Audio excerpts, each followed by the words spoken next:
Hello po sa inyong lahat mga ka-crypto. Ako po si Pinoy Crypto Trader at sa video na ito ay atin pong pag-uusapan ang tungkol sa balitang ito. Kung saan ang sabi rito ay kung inilabas nga ba ng mga developers ng Shiba Inu ang tinatawag nilang SHIB Name Service or ang SNS ay makakatulong kaya ito para umakyat ang presyo or magkaroon ng price rally si Shiba Inu. Yan po ang ating pag-uusapan sa video na ito. Pero bago po tayo magpatuloy ay nais ko po munang bigyang linaw ang aking disclaimer kung saan ang nilalaman po ng video na ito ay hindi po ito isang financial advice. For education and information purposes lamang po ang layunin nito.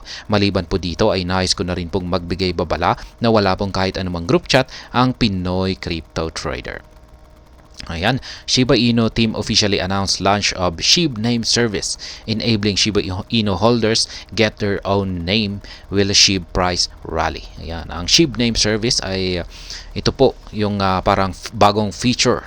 Ayan, na pwede pong makakuha ng sariling pangalan ang mga Shiba Inu holders. Ayan, Shiba Inu developers have initiated a surprise step towards a unique SHIB self-custody identity. Today, they announced launch of SHIB Name Service or SNS. This leaves scope for a potential SHIB price rally in the lead up to the countdown. And the announcement comes at the back of the launch of Shibarium, the layer 2 scaling solution of the Shiba Inu cryptocurrency. Earlier, CoinGape reported that the project's top developers plan to incorporate self-sovereign identity or the SSI, a blockchain-based digital identity system in all Shiba Inu projects. Ayan po ang matagal na po itong inilabas na announcement noon ng Shiba Inu nung nasa beta test pa lamang ang Shibarium. Ay nailabas na po ito, pero ngayon lamang po ito na-implement. The SHIB self-custody identity. Although the developers have not disclosed full details of the self-custody identity initiative, they said a 72-hour countdown is already underway.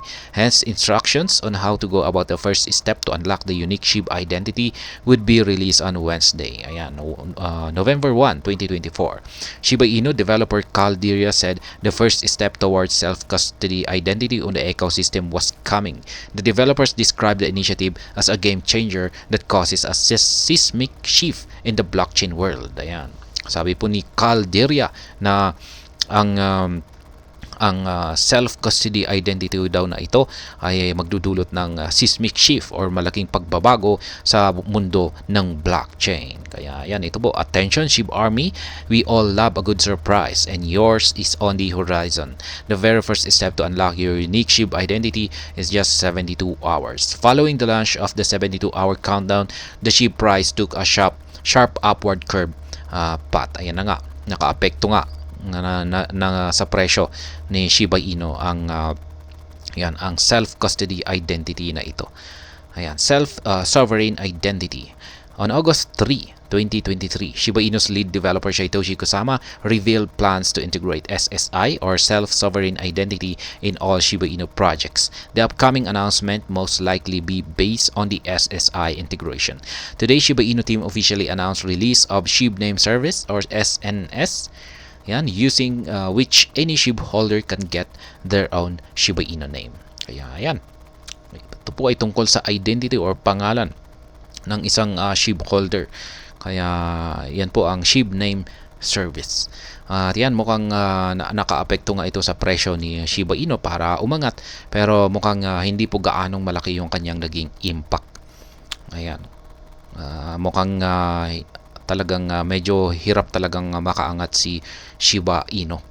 Ayan, maski siguro baka hindi talaga sapat yung ang SHIB Name Service na ito or ang SNS na ito. Kaya ayan, hanggang dito na lamang po tayo sa video na ito. Sana po ay inyong nagustuhan ang aking paliwanag dito. Kung inyo po itong nagustuhan ay pakiclick lamang po ang like button nito. Para naman po sa mga bago lamang dito, kayo po ay aking inaanyayahan para mag-subscribe. Pakiclick na rin po ang bell icon nito dahil ito po ang siyang magsisilbing notification nito sa mga bago kong videos na akin pong ina-upload sa aking YouTube channel na ito. Marami pong salamat sa panonood. Ingat po tayo lagi at God bless po sa ating lahat.